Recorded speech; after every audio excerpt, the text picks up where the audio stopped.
E aí, pessoal, tudo bom?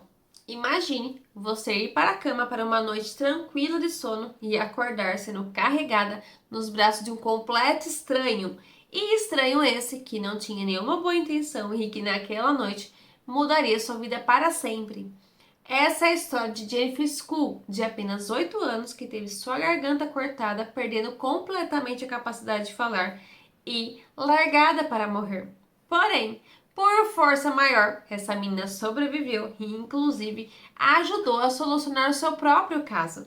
Se você ficou curioso, fique comigo até o final desse vídeo. E aproveitando, não esqueça de deixar um like aqui e se inscrever no canal caso não for inscrito, porque assim vocês dão um apoio enorme para a gente dar continuidade com o canal. E agora, sem mais delongas, bora pro caso de hoje?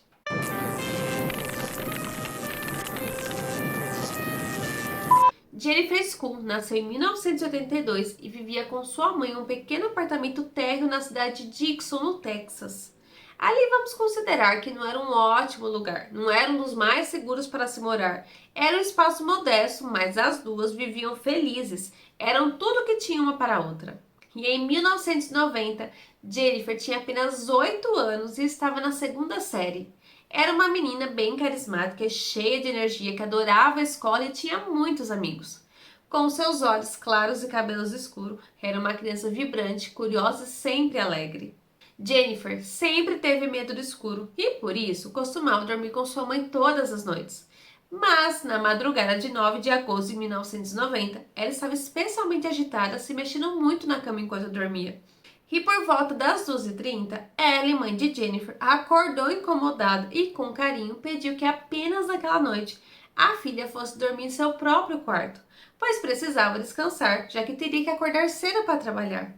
Mesmo relutante, Jennifer obedeceu, mas antes de sair, ela se virou e disse para sua mãe: Só porque eu te amo, vou dormir no meu quarto essa noite. Ao chegar no seu quarto, para tentar se distrair, ela acendeu uma luminária grande que tinha uma forma de afastar o medo do escuro e pegou diversos livros. Sua intenção era bem simples: ler até que o sono chegasse sem perceber que estava sozinha. Na manhã seguinte, do dia 10 de agosto, Ellie acordou e foi até o quarto de Jennifer para chamá-la. No entanto, ao abrir a porta, percebeu que Jennifer não estava na sua cama. Ellie procurou por todo o apartamento, mas Jennifer havia desaparecido. A porta de janela do quarto que dava para o estacionamento estavam abertas. E, como mencionei antes, era um apartamento no térreo e ali não tinha muita proteção. E qualquer pessoa que passasse pela rua poderia ver facilmente aquela janela, o que facilitava a entrada de qualquer um ali. E nesse momento, o pânico começou a tomar conta de Ellie, pois ela sabia que algo de muito errado havia acontecido com a sua filha. E sem perder mais tempo, Ellen acionou a polícia e relatou tudo. O detetive Ralph Garcia, do Departamento de Polícia de Dixon, chegou ao local e começaram com as buscas imediatamente. Ali, os agentes logo perceberam que não se tratava de uma simples fuga de uma criança no meio da noite. Havia algo muito mais grave envolvido. Tudo indicava que Jennifer havia sido sequestrada. No entanto, o departamento de polícia dali era muito pequeno e contava com poucos recursos. Então, decidiram unir forças com o corpo de bombeiros e voluntários da comunidade para ampliar as buscas pela menina desaparecida. Mais tarde naquele dia, às 18h30, a polícia recebeu um chamado de alguns pais da área, quase fora da cidade. Eles disseram que seus filhos estavam brincando em um campo com vegetação alta quando tropeçaram em algo e que, ao olharem, ficaram aterrorizados ao perceberem que seria um corpo de uma garotinha. A equipe foi até o local rapidamente e, ao chegar lá, encontraram Jennifer. Ela estava no chão, completamente ensanguentada, em um estado devastador. Mais do que depressa, os policiais a levaram de helicóptero para o hospital mais próximo dali, pois sabiam que naquele momento Jennifer estava em estado crítico.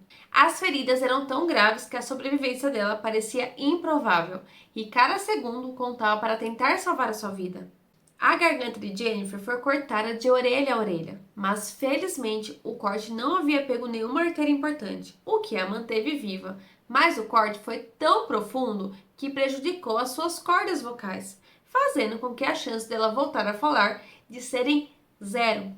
Ao examinarem, também relataram que ela havia sido abusada sexualmente. O estado que ela se encontrava estava tão feio que a sua mãe, ao chegar no hospital, foi proibida pelos médicos de verem a sua filha.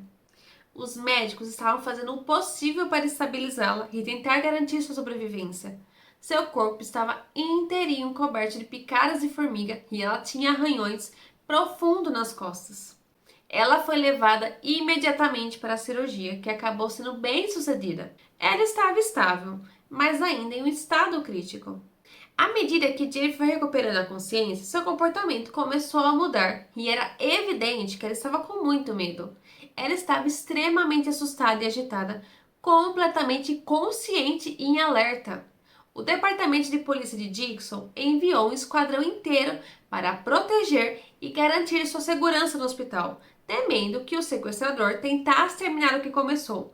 Mas a presença de tantos homens ali a deixou extremamente desconfortável. Jennifer era muito nova, tinha apenas 8 anos e não compreendia totalmente o que havia acontecido com ela, mas sabia que um homem cruel a sequestrou, machucou e a deixou para morrer. Então, na cabeça dela, qualquer homem que estivesse ao seu redor poderia ser seu agressor. Isso a transformou em uma paciente extremamente traumatizada e difícil de lidar, pois sentia pânico apenas pela presença de homens, sejam eles médicos ou policiais. E em um momento de desespero, ela chegou até a chutar um dos médicos que se aproximou para examiná-la. Além disso, a frustração por não conseguir falar devido ao ferimento no pescoço aumentava sua sensação de vulnerabilidade, impedindo-a de se sentir segura mesmo estando no hospital. Esse obstáculo também representava um grande desafio para a investigação, pois obter informações dela assim exigia um cuidado especial e uma abordagem muito delicada. Sem outra alternativa, os investigadores lhe entregaram um caderno e algumas canetas, pedindo que respondesse às perguntas por escrito. No entanto, sua desconfiança era tão grande que ela se recusava a interagir diretamente com os policiais, obrigando-os a permanecer do lado de fora do quarto enquanto se comunicava apenas por meio da sua mãe. Ela escrevia os bilhetes não com frases longas, mas sim com palavras rápidas, e sua mãe logo os entregava aos policiais. Ela estava fazendo de tudo para fornecer ao máximo de informações para que encontrasse o sequestrador. E por ter apenas 8 anos, ela foi considerada extremamente inteligente para a sua idade e impressionantemente detalhista ao descrever os eventos daquela noite. Ela contou que, depois de adormecer em seu quarto, acordou nos braços de um homem que estava carregando e correndo com ela. Assustada, tentou gritar, mas ele rapidamente tampou sua boca e nariz para silenciá-la. Em seguida, ele sussurrou que era um policial disfarçado e que ela precisava se acalmar. Essa informação foi crucial para compreenderem o profundo medo de Jennifer em relação aos homens, especialmente aos policiais. Naquele momento, Jennifer disse saber que algo estava errado. Embora soubesse que a polícia era do bem, ela também tinha sido instruída pela mãe a nunca confiar em estranhos. E em seguida, ele a colocou no carro e começou a dirigir para longe. Durante o trajeto, ele conversava com ela, tentando mantê-la um pouco mais calma. Mas, para tranquilizá-la ainda mais, ele dirigiu até a escola onde ela estudava, parou em frente e disse que esperaria até o amanhecer para que a mãe dela fosse buscá-la. Jennifer se lembrava de esperar ansiosamente pelos faróis, mas eles nunca apareceram. Enquanto isso, o homem ficava fumando, bebendo e oferecendo doces a ela o tempo todo. Mas Jennifer não sabia o que ele realmente queria, pois ela queria acreditar que ele era um policial bonzinho, mas o medo falava cada vez mais alto. Ela começou a se lembrar de pequenos detalhes, como a marca do cigarro que ele fumava, que era Marlboro. Descreveu que dentro do carro havia muitas latas de cerveja e que um dos lados do carro estava amassado. Relatou que após um tempo ali parados, o homem disse que sua mãe não viria. E os dois voltaram para o carro, onde ele dirigiu para fora da cidade e pararam próximos de um campo.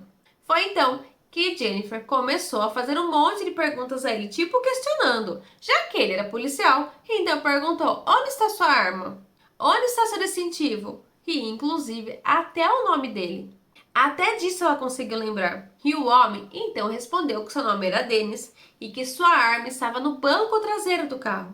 Jennifer, curiosa e muito esperta para sua idade, se levantou do banco para olhar para o banco de trás. Só que foi nesse momento que tudo aconteceu. Em um momento de extrema violência, o agressor segurou uma faca contra a garganta de Jennifer e perguntou: Eu estou assustando você, garotinha? Você está assustada? Ele a sufocou com tanta força que quase quebrou o seu pescoço, fazendo com que apagasse por um tempo. E acredito eu que nesse tempo foi quando ele aproveitou e abusou sexualmente dela. Quando ela acordou, ela se viu sendo arrastada pelo tornozelo, nua, no meio de um campo. Mas ela, com uma inteligência impressionante, fingiu estar morta, pois sabia que essa seria a única maneira de sobreviver àquela situação. Ele largou as pernas dela e ela disse ter ouvido passos dele se afastando. Ouviu o som da porta batendo e o motor do carro sendo ligado. Ele a abandonou, deixando para morrer no topo de um formigueiro. Além de todos os ferimentos, ela lutava contra a dor e a perda de consciência, já que estava sendo picada constantemente. No entanto, as formigas de fogo, com suas picadas dolorosas, acabaram ajudando-a a se manter em alerta, impedindo que ela desmaiasse completamente. Enquanto o sol começava a nascer, ela começou a ouvir crianças brincando no campo, carros passando e até cachorros latindo. Então, para que achassem ela ali, ela tentou gritar. Foi aí que ela percebeu que não conseguia. Ela tentou se mexer, mas seu corpo não respondia. A única força suficiente que ela teve foi levantar seu braço direito e colocar em sua garganta, onde olhou e a mão estava coberta de sangue. De imediato, disse ter ficado desesperada, pois sabia que tinha pessoas por perto, mas que não havia possibilidade de encontrarem ela ali. Mesmo assim, disse não sentir medo e que ficou em paz, aceitando o seu destino. Mas apesar de tudo, se viu preso nas lembranças de como tudo aconteceu, todos os detalhes do que havia testemunhado e com fé de que se sobrevivesse, iria conseguir fazer justiça. Foi então, em um momento, enquanto ouvia as crianças brincando, sentiu algo bater em seu pé. No meio da brincadeira, uma delas havia tropeçado nela e foi assim que a encontraram. Ela lembra de um policial ajoelhado ao seu lado falando: Você foi encontrada, vai ficar bem, por favor, fique comigo. Depois, ela recorda de ser colocada em um helicóptero rumo ao hospital. Jennifer continuou a escrever os bilhetes, registrando tudo o que lembrava com o máximo de detalhes, dizendo também que se lembrava claramente do rosto de seu sequestrador, que ele tinha uma pele com aspecto oleoso e uma cicatriz bem visível. Para obter uma descrição mais precisa do suspeito, um especialista em retratos falados foi chamado para ajudar a reconstruir a aparência do agressor com base nas memórias de Jennifer. Como ela não conseguia falar, ela utilizou anotações para descrever cada detalhe, transmitindo tudo sem pronunciar uma única palavra. Ela conseguiu fornecer informações valiosas para a criação do esboço, pois mesmo tendo apenas 8 anos, ela sabia que esses pequenos detalhes eram cruciais para a investigação. Ao concluir o retrato, o especialista o mostrou a Jennifer, que imediatamente confirmou: aquele era o homem que a atacou. E com mais essa prova em mãos, eles imediatamente saíram divulgando pela mídia. Mas infelizmente isso não parecia ser suficiente para a polícia. Pois apesar do esforço e da atenção do público, a divulgação da imagem não trouxe resultados significativos.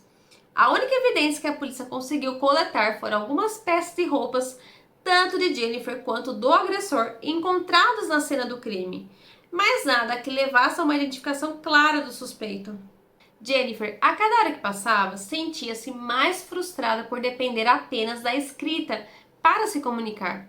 Ela queria relatar tudo com mais detalhes, mas não conseguia. Então, em um momento de intensa frustração, enquanto tentava falar, um pequeno som escapou de sua boca.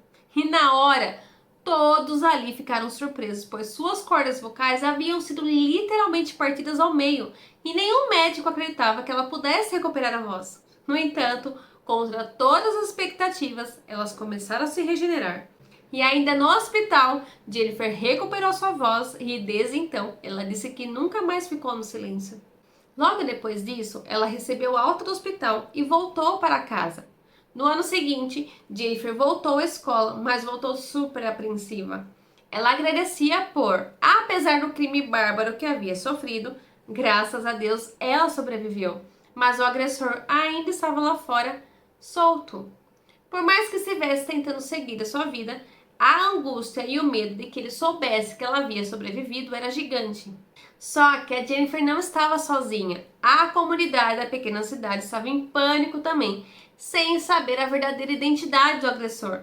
Eles tinham medo que ele pudesse fazer o mesmo com outras crianças ali. A polícia reforçou a proteção perante a cidade e escolas, posicionando oficiais nos pátios e até dentro das salas de aula. Mas como toda investigação, com o tempo as pistas começam a esfriar e por mais que Jennifer se esforçasse em ajudar, a investigação não avançava. Não tendo maiores informações e sem os recursos certos do governo, a chance de encontrar o suspeito se tornava cada vez mais difícil. Jennifer compartilhou que, embora os anos tenham passado, o que ela sofreu nunca saiu de sua cabeça e que nunca desistiria e continuaria em busca por justiça. 10 anos após o sequestro, Jennifer se tornou bibliotecária infantil e passou a trabalhar na biblioteca pública local. Foi então que, em 2018, 18 anos depois do incidente, o caso recebeu uma nova atenção. Jennifer recebeu uma ligação que mudaria tudo. O detetive Tim Cromie, especializado em crimes de sequestro infantil, reabriu o caso e disse estar assumindo a partir dali e que gostaria de se encontrar com ela para obter mais informações. Com essa ligação, Jennifer sentiu uma nova onda de esperança, pois pela primeira vez em anos, alguém demonstrava interesse em ouvir os detalhes do seu caso. Quando se encontraram, o detetive disse a ela: Jennifer, farei o que estiver ao meu alcance até o fim da minha carreira para lhe dar as respostas que você precisa para esse caso. Ela sentiu uma enorme confiança nele e grata por finalmente encontrar alguém tão comprometido em resolver seu caso tanto quanto ela. O detetive entrou em contato com a FBI e solicitou a análise das provas encontradas na cena do crime. E um dos benefícios de demorarem anos para reabrirem o caso é que, com o tempo, tiveram avanços nas pesquisas, principalmente o que envolve exames de DNA, já que em 1990 não existiam recursos suficientes para tal. Agora, 18 anos depois, a chance de se identificar o agressor eram gigantes. Jennifer passou a colaborar com o detetive durante todo o processo de investigação. No entanto, estava consciente que o tempo era um inimigo constante ali. As peças e roupas que encontraram dela do agressor haviam sido super bem armazenadas e, com isso, estavam bem preservadas, facilitando assim as pesquisas. Mas, mesmo assim, por ser um crime antigo, o laboratório em si não colocava como prioridade. Eles meio que priorizam casos mais urgentes e recentes, o que pode fazer com que o processamento das amostras demorasse ainda mais. E de fato, depois de um ano de testes, o FBI finalmente encontrou uma pista. Às 2h30 da manhã, o detetive recebeu uma ligação do laboratório de DNA dizendo que haviam conseguido um nome, sendo Dennis R. Bradford. Dennis era um homem de 39 anos do Arkansas que havia acabado de sair da prisão por outro sequestro ocorrido apenas 6 meses após o crime contra Jennifer.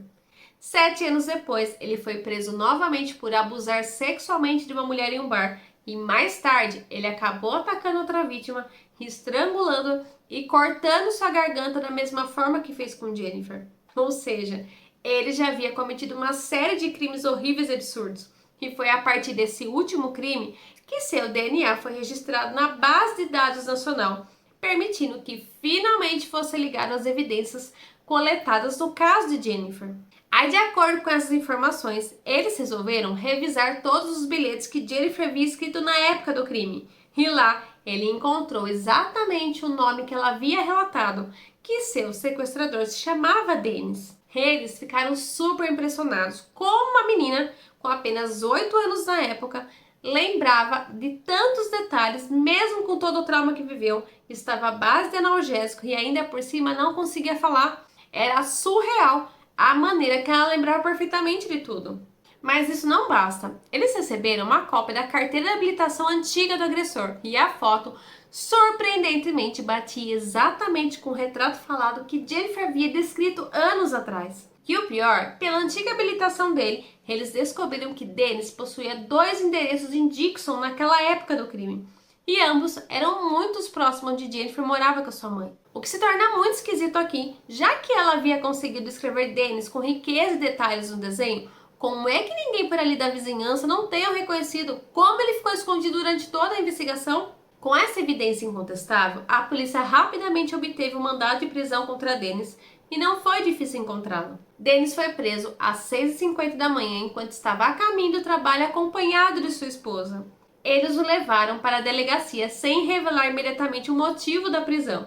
E enquanto isso, o investigador ligou para Jennifer para contar sobre a captura. E Jennifer descreveu que naquele momento foi o mais feliz e surreal de sua vida. Que enfim, a justiça seria feita. A polícia queria conduzir o interrogatório de forma estratégica para garantir que ele confessasse, sem deixar brechas que pudessem comprometer o caso no tribunal. Durante o interrogatório, perguntaram a Dennis se ele já tinha ouvido falar no nome Jennifer School. Ele respondeu que sim. O caso de Jennifer na época ganhou uma grande repercussão, então a história da sobrevivência dela foi amplamente conhecida. Em seguida, os policiais perguntaram se ele já havia tido algum contato com ela, e ele confirmou. Quando pediram que ele explicasse melhor, Dennis hesitou e tentou se esquivar, respondendo que não tinha mais nada a dizer. Foi então que um dos investigadores insistiu. Cada história tem dois lados. Conte a sua. Mas Dennis imediatamente discordou, dizendo: não, essa história específica não tem dois lados. Foi então que o policial disse algo que o desestabilizou completamente. Se você a visse hoje, acho que ficaria muito orgulhoso. Foi nesse instante, em meio ao interrogatório, que a ficha de Dennis finalmente caiu. De repente, ele compreendeu o real motivo de estar ali. E em um momento bizarro, tomado pela surpresa, ele próprio perguntou: ela está viva? Ao ouvir a confirmação, ele desabou em lágrimas porque todos esses anos ele acreditava que Jennifer havia morrido. E super abalado com a notícia, ele não aguentou a pressão e acabou confessando. Dennis começou relatando que não se lembrava como foi parar no estacionamento que dava acesso ao apartamento de Jennifer, mas que isso aconteceu sim. Disse ter puxado a garotinha para fora da janela e ter colocado em seu carro. No caminho, ela acabou surtando e ele tentou acalmá-la. Ele continuou contando, detalhando como estacionou em uma rua deserta, pois a Jennifer parecia um animal selvagem tentando escapar o tempo todo. Foi então que é aí que ele perdeu o controle. Ele evitava detalhar os ataques, mas revelou que após deixar Jennifer para morrer, tentou tirar a própria vida. Disse que várias vezes pensou em acabar com tudo e disse que quando apontou a arma para si, no último segundo desistiu e o tiro acabou acertando o telhado da casa de seu pai. E esse incidente o levou a ser internado em uma clínica psiquiátrica. Com isso, Dennis decidiu se declarar culpado e sua audiência foi marcada para o dia 10 de agosto, uma data profundamente simbólica, exatamente 20 anos após o ataque de Jennifer, como se fosse uma forma de encerramento de ciclo de dor e angústia, à conclusão daquela jornada. Jennifer então começou a se preparar, pois queria fazer uma declaração impactante no tribunal, uma maneira de colocar para fora a angústia que ela viveu durante esses 19 longos anos. Poder dizer na cara dele palavra por palavra. No entanto, o julgamento nunca aconteceu. Em maio de 2010, Dennis cometeu suicídio em sua cela, se enforcando logo após ele ser preso. E Jennifer se viu devastada novamente por não ter tido a chance de enfrentá-lo, de poder ouvir as palavras dele ou ver a justiça sendo feita da maneira que ela imaginava. Mesmo assim, no dia 10 de agosto de 2010, que deveria ser o julgamento dele e 20 anos do seu ataque, Jennifer foi até o túmulo dele com uma força impressionante, se sentou e leu tudo o que havia escrito para ele, que dizia o seguinte: eu tinha 19 anos de coisas para dizer a essa pessoa chamada Dennis Bradford. Você escolheu a garotinha errada, de 20 quilos e 8 anos. Porque por 19 anos eu pensei em você todos os dias e de alguma forma sabia que você estava lá fora. Agora, eu sei que você esteve e que todos esses anos de buscas não foram em vão. Eu estava certa. Ali, olhando para o túmulo, ela se perguntou se aquilo poderia de algum modo lhe trazer algum tipo de encerramento. Se ele poderia ouvi-la de onde fosse que estivesse. Foi então que naquele momento ela foi picada por uma formiga de fogo, a mesma que a picara 20 anos antes. E nesse instante, ela interpretou aquele sinal como uma forma de confirmação e de que sua busca por justiça finalmente chegara ao fim. Algum tempo depois, ela contou que após tudo o que passou, teve uma extrema dificuldade em se relacionar com os outros homens, levando anos para se permitir abrir o coração. mas juntou forças para construir uma nova vida e se casou em maio de 2014 com Jonathan Martinez. No entanto, durante o seu ataque, os médicos lhe informaram que seus órgãos tinham sido gravemente danificados e que seria praticamente impossível para ela ter filhos de forma natural. Porém, ao ouvir sua história, o médico se sensibilizou com seu caso e se ofereceu para ajudar. Com o auxílio da fertilização in vitro, Jennifer conseguiu engravidar e exatos 2 anos depois, em 2012, deu à luz sua filha Gina. E alguns anos depois, ela teve um segundo filho, Jonathan. Hoje, Jennifer continua a usar sua voz de forma poderosa como defensora das vítimas. Durante todos aqueles anos, Jennifer nunca desistiu de encontrar o homem que a sequestrou e tentou matá-la. Mas mesmo antes de encontrar o seu agressor, ela se dedicou a palestras para provar que mesmo com as tentativas de silenciá-la, ela se tornou mais forte em poder ajudar outras possíveis vítimas. Ela levantou sua voz, compartilhando sua história de superação. Jennifer disse se orgulhar de toda a sua jornada e principalmente por ter ajudado a resolver o seu próprio caso. E hoje não se considera mais vítima, e sim uma mulher vitoriosa. E finaliza dizendo: ao longo dessa jornada tive 2 objetivos principais: encontrar o homem que me sequestrou, me agrediu sexualmente e tentou me matar 19 anos, para que ele não pudesse machucar mais ninguém, e usar minha voz para contar minha história, alcançando o maior número de pessoas possível. Espero que assim possa encorajar outras vítimas de crimes violentos a se levantarem e se manifestarem contra seus agressores.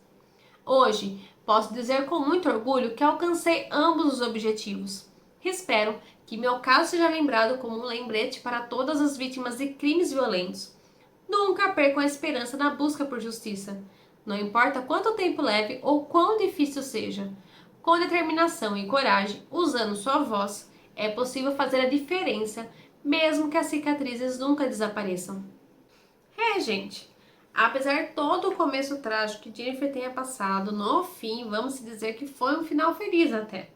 A maneira que ela conseguiu criar forças e falar para o mundo todo sobre a sua experiência cruel, diga de passagem que foi maravilhoso, uma super superação.